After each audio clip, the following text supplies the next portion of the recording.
For your screenshot that you have to do multiple times in some of the projects, I'll show you how to quickly do it. I did write the directions right here, but if you need help, this is what you do. You're going to zoom into what you need a picture of. So for your floor plan, you just need to zoom in maybe to right here. Now the key is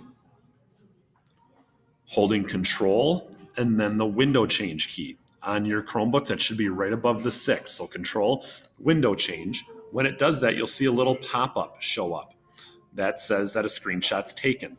Quickly click Copy to your clipboard. Once you do that, it's saved. So that way you can quickly paste it. So now that we're back to where you need, I'm just going to say shot of the entire house because that's more of what I just took. I'm then going to push Control V. Control V will paste the picture. And you can see my mouth wide open right there when I took that picture. Now let's crop it down so it's only showing what we want.